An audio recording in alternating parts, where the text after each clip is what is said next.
Hi everybody, my name is Natalie and I'm a part of a group called Hawktail Players. Hawktail Players go to schools and tell students, like you guys, original stories that can't be heard anywhere else. I'm going to tell you a non-fiction, which means a real story, about my grandfather, Larry Lindsay, how he coached a high school basketball team and made it to the state championship game. So when I tell you this story, I want you to pretend that I'm talking from his first person perspective. So when I'm talking, pretend I'm him, okay? All right. Hi, my name is Larry Lindsay, and the year is 1984. I'm coaching a basketball team with nearly 15 guys on it. They weren't the biggest, tallest, fastest, or strongest guys on that team, but they had a lot of perseverance, which means that they never gave up. We were going against another high school, Trinity High School, and boy, they had the biggest, tallest, and fastest guys on that team. No one was expecting us to win that game, at all. Can anybody tell me how many quarters are in a high school basketball game? There are 4 quarters in a high school basketball game. Can y'all count to 4 with me? 1, 2, 3, 4 quarters in a high school basketball game. So the first quarter rolls around, and we started really, really good. We ended up in the lead in the first quarter, 15-11. That means that Wake Forest High School, my team, was up by 4 whole points. So now, the second quarter rolls around. We also hit a pretty good streak in the second quarter.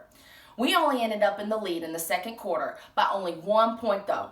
So we went into halftime really scared and really nervous, not knowing how the game was going to end up.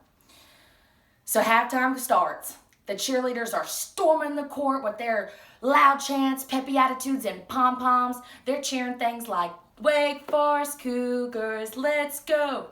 Can y'all cheer with me? Let's go. "Wake Forest Cougars, let's go." Good job. There is 3,000 people in this gym, and boy, that's a lot of people.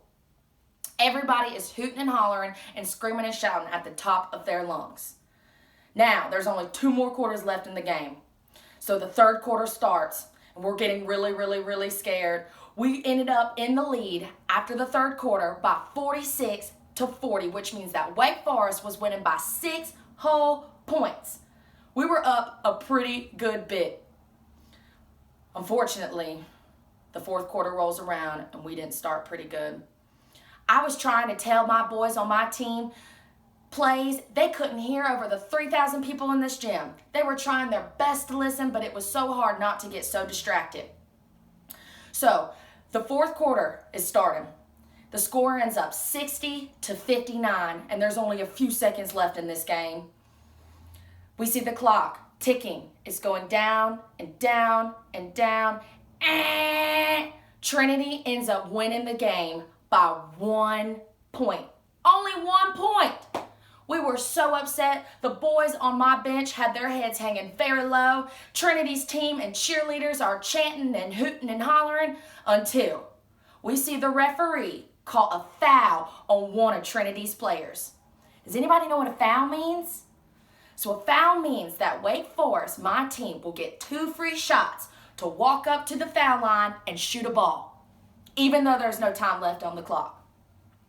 So I looked at my assistant coach and asked who we wanted to send into the game. We didn't really have that many options, so we sent my starting point guard, he was a really good boy, but boy, he was not the best shooter. I was so scared when he was walking up to the foul line, I had my head hidden under a towel. So Andy, our starting point guard, walks up to the foul line. The referee hands him the ball. Andy grabs the ball. Y'all ready? Grab the ball with me, okay? He dribbles and dribbles.